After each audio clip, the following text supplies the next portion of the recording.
ESPN released their post-spring and portal power rankings. Here they are.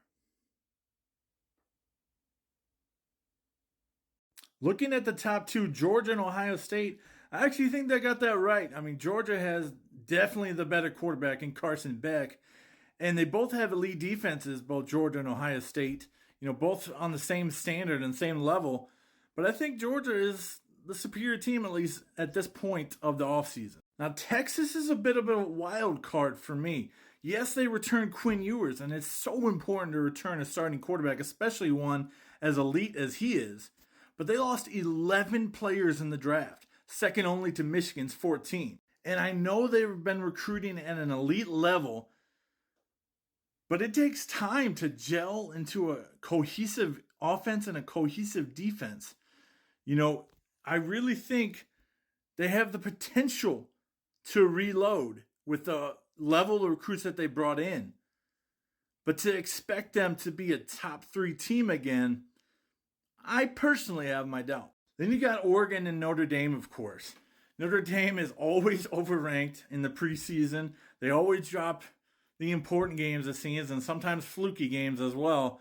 I don't see them being a preseason top 5 team in my estimation at all. They bring in Riley Leonard from Duke.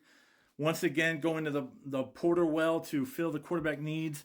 When will Marcus Freeman stop going to that well and recruit an elite prospect out of high school? I don't know.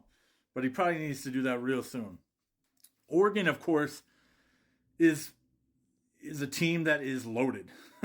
Dante Moore, Dylan Gabriel, and their defense is going to be elite again under Dan Lanning. It really scared me a little bit having to go out to Eugene October 12th. It's going to be quite the showdown. I've got some thoughts on that game in particular, and I'll definitely share them as the season gets closer. It's going to be a fight and a contest, though. Oregon entering the Big Ten and certainly a top 5 team in the country. Then you got 3 more teams in Ole Miss, Alabama, and Mizzou. SEC teams, all of them. Ole Miss returns an awful lot. And I expect them to compete with the likes of Georgia and Alabama. It'll be an interesting season for them. They rarely compete when it matters. But they've got the roster and the coaching and talent to do so this season. Alabama, probably right where they should be. So many question marks coming in with Kalen DeBoer, new head coach, and so much talent exiting, but still, obviously, so much talent on the roster waiting to fill those holes. Alabama's a team that might take some time to gel. Mizzou, of course, rocked Ohio State in the Cotton Bowl, and they have so much to look forward to, so much bringing back. Of course, the quarterback is back, and it's really interesting to see them, their fan base. I did an off-season interview with one of the Mizzou fans, and they're a little not so confident group, despite all the returning talent. They always seem to fall flat on their face when seasons have expectations, according to them. And it'll be interesting to see how they respond to having such a loaded roster. Michigan, I'd probably move up to 8th or so. I'd slide Missouri maybe up a spot as well. They lost so much on the coaching staff and so much on offense. Every single one of their offensive linemen, as we know. The defense going to return and be super elite again with the likes of Mason Graham and Kenneth Grant and Will Johnson and crew. And it really all hinges on the quarterback for them. It really does. And obviously Don Edwards back. He's kind of a boomer bust type player in my opinion. And we'll see how the Michigan Wolverines do. I'd probably put them around 8th if I was ranking them though. Penn State around 12th. It looks like they're always having an elite defense, but they lost defensive coordinator Manny Diaz. That is problematic for them, of course. And it's interesting. Drew Eller, will he take the next step? I hope for the conference that he does.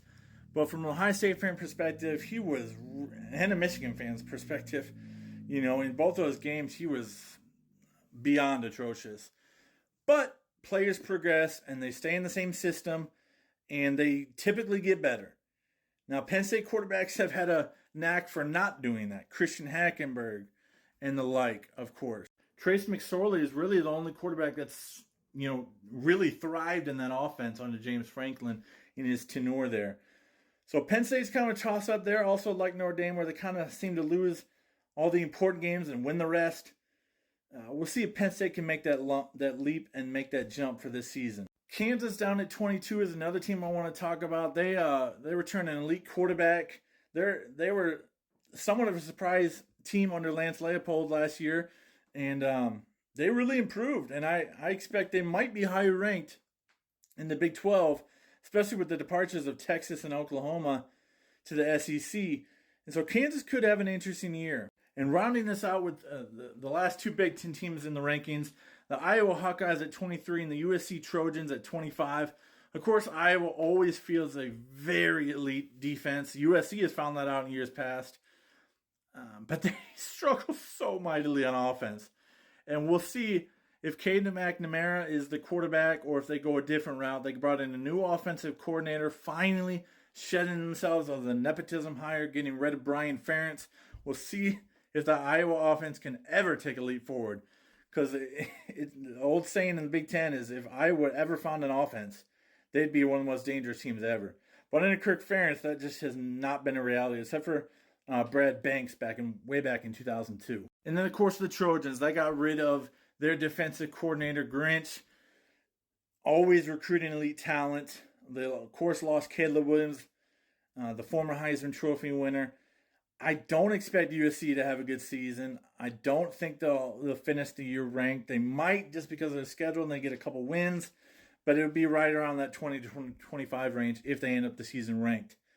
I really don't have high expectations for them coming in. They have a very tough schedule, and they have some vast improvement to do on the defensive side of things. Now, Lincoln Riley, obviously the offensive genius. We know what he can bring to the table on the offensive side of the ball with scheme and out-talenting, defenses and out-scheming defenses. But Big Ten football is an interesting transition for them, and I think they will struggle mightily this first year. So those are my thoughts on the top 25 released by ESPN. I wanted to obviously get your thoughts and hear what you have to say about these top 25 rankings. I want to cover teams that were interesting to me and talk about them a little bit.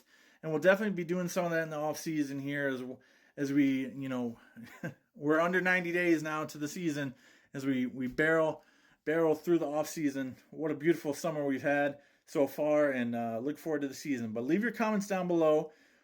Did I get it right? Did I get it wrong? What do you guys think about my overall analysis?